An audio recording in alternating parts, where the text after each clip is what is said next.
Quantum physics puts everything into question. It defies every intuition you have about the natural world. Quantum is a very strange regime of physics. Things can exist in this state of superposition where they could be like ghosting on each other, where they could be this and that at the same time. Entanglement. Quantum entanglement. Two objects, if they're quantum mechanically entangled, are still strongly related to each other, even though they can be a vast distance apart.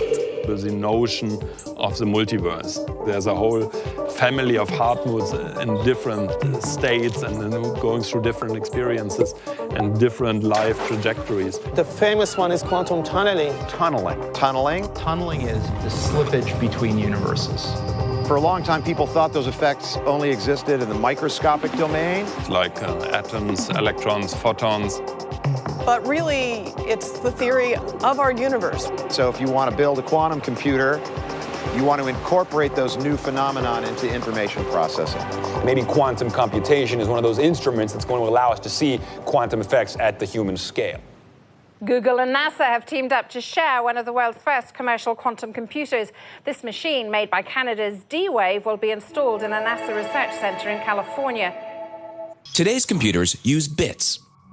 A bit can be either 0 or 1. All computer tasks are carried out by flipping these bits. Quantum computers aim to change this by introducing qubits, which obey the laws of quantum mechanics. Qubits can be both 0 and 1 at the same time, and everything in between. The laws of quantum mechanics will make quantum computers more powerful than today's supercomputers. When bits are upgraded to qubits, they can hold and process far more information, making tasks like searching on a quantum computer much faster. A team of scientists at Simon Fraser University, led by Dr. Stephanie Simmons and Dr. Michael Thewalt, are working to build a quantum computer using silicon, the same material as today's computer chips. Atomic qubits in silicon are fantastic. And in 2013, they set a world record with their qubits remaining stable for 3 hours. They are now building a larger quantum computer by linking qubits with particles of light called photons. Once created, a universal quantum computer will be able to perform certain calculations that would be otherwise impossible. Today, we're on the brink of unlocking a whole new class of technology. Quantum mechanics will soon revolutionize computing, communications, and so much more. Revolutionary research into the mysteries of quantum physics has led to some of humankind's most important innovations. Lasers that enable nearly instantaneous transcontinental telecommunications. The microprocessors found in computers and electronics. Solar cells. MRI scanners. The Internet.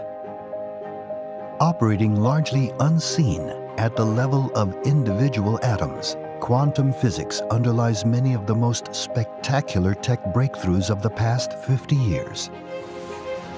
Now, as our understanding of quantum systems accelerates, we are poised to invent unprecedented new devices that can track a single molecule inside the body, trace distinct neurological connections in the brain, or even reveal what's buried beneath our feet.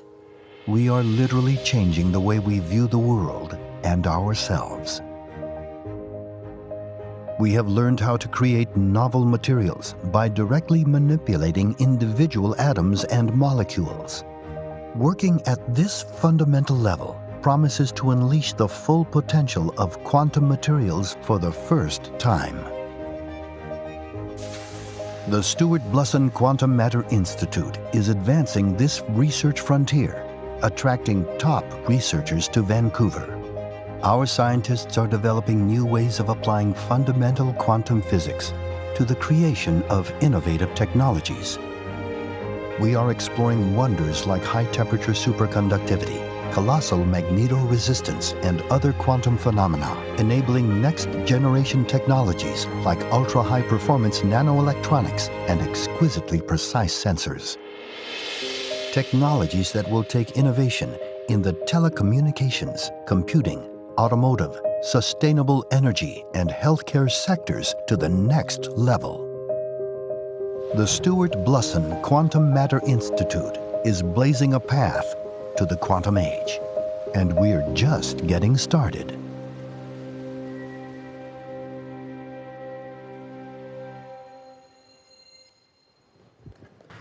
So now you understand everything about quantum computing. But it turns out it's actually really hard to build these things. So for D-Wave, you have to represent and solve an intractable problem, leverage the physics of superconducting materials implemented in semiconductor manufacturing facilities. We have to develop advanced cryogenic engineering so that we can cool the quantum processor to about 180 times colder than interstellar space, reliably. And we have to package that in a system that can run in a data center with nothing other than chilled water and electricity for facilities. We've managed to do this, and that's why Google and NASA were talking to us. So let me take a quick second to explain how the D-Wave quantum processor works. So think of this as a search problem. In the example of D-Wave's most recent product, the D-Wave 2000, it's a massive search problem. There are about 2 to the 2,000 possible states that you can represent. So that's about 10 to the 600 possible values.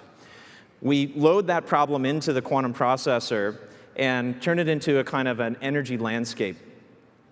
And now in the landscape, the good solutions to the problem that you're looking for, you can think of as low-lying states in this space. So you're looking for low valleys, and you want to end up in the lowest parts.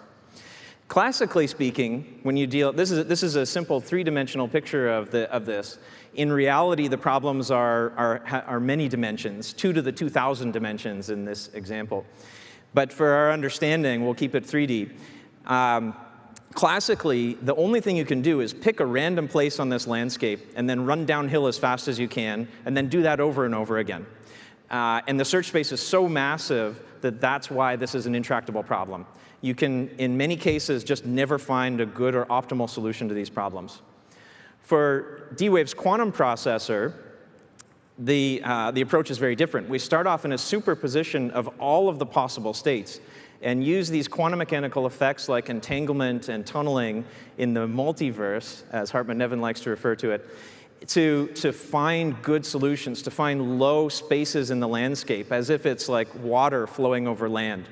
And we can use that to come up with many solutions, or even in some cases, optimum solutions to the problem.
To start off, I'll take you back to the beginning of the last century when scientists were looking at the rules that govern the behavior of things in the very, very small limit. And they started to realize that those rules were fundamentally different from the things that our experience in the everyday is based upon. Scientists like Planck, Schrödinger, and Einstein were laying the foundation for what we now refer to as quantum physics. Later on in the 60s, a physicist named Richard Feynman extended these ideas with the notion that if you could leverage these quantum mechanical effects for information processing, then you could start to solve problems that were otherwise unsolvable with classical approaches.